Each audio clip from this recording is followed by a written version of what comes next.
ko so kriminalisti prišli do direktorice občinske uprave, da želijo imeti dokumentacijo, sem direktorci naročil, naj pridejo z odredbo.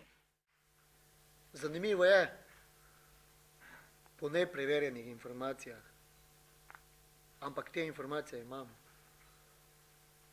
da prvi dan niso dobili odredbe pri enem izmed preiskovalnih sodnikov, da čez 2 dni oziroma čez 3 dni pa so dobili odredbo preiskovalnega sodnika o zasegu dokumenta. Iz tega zapisnika o zaslišanju osumljenca je razvidno, da sem dne 7.10.2008 predlagal mestnemu svetu sprejem predloga o določitvi lokacije objektov lake frakcije odpadkov. 20 let se je mestna občina Maribor v Cegoru borila za določitev lokacije.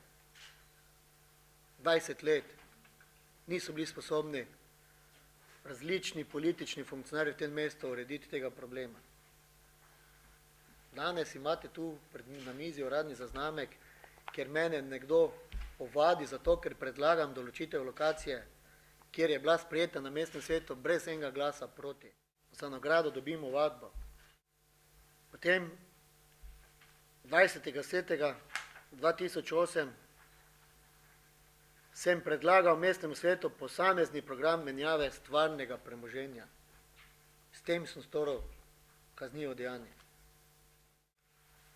Ničesar nisem storil ali sprejel odločitve, za kar ni vedel mestni svet ali sprejel odločitev mestni svet ali nadzorni odbor mestne občine Maribor.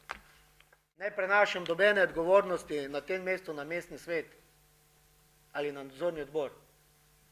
Po zakonu se točno ve, kaj je naloga župana, kaj je naloga mestnega sveta in kaj je naloga nadzornega odbora. Če pa v kazensko ovadbo kriminalisti zapišajo in citirajo moje navedbe z intervjuja mladine, da župano funkcionira koalicija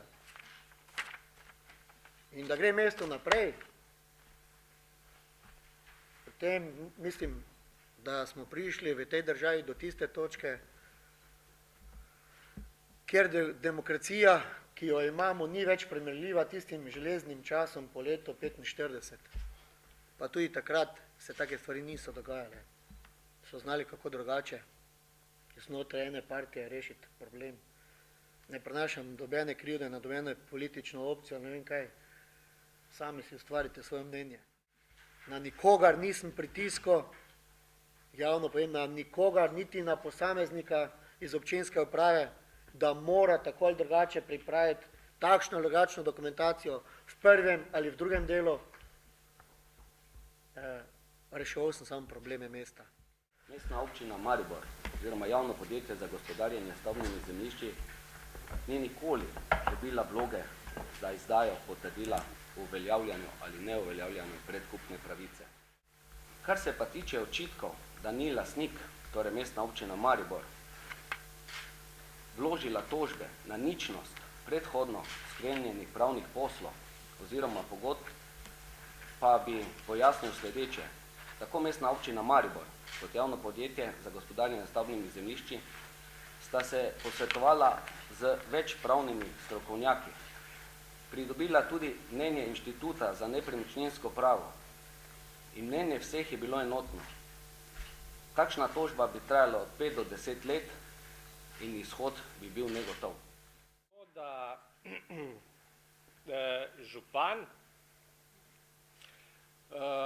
seveda podaja določene predloge občinskemu svetu, je pa po naši oceni sploh nesporno. Sploh nesporno, ne nazadnje je to funkcija, jaz ne vem, saj če karikiram, ja na koncu v tej ihti zaradi teh tajkunskih zgodb verjetno ni smiselno, da ovadbe letijo ker tako vse povprek, neargumentirano.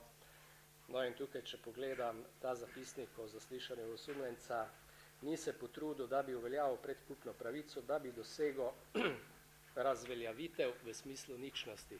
To je kontradiktorno, tako da tisti, ki je to pisal, moram pač žal ugotoviti, da ne pozna civilnega prava, ne, in vsaj toliko bi bilo treba vse te zakone preštudirati, ne nazadnje tudi obligacijsko pravo, da se takšni krucifiksi ne znajdejo v takih dokumentih. Hvala lepa.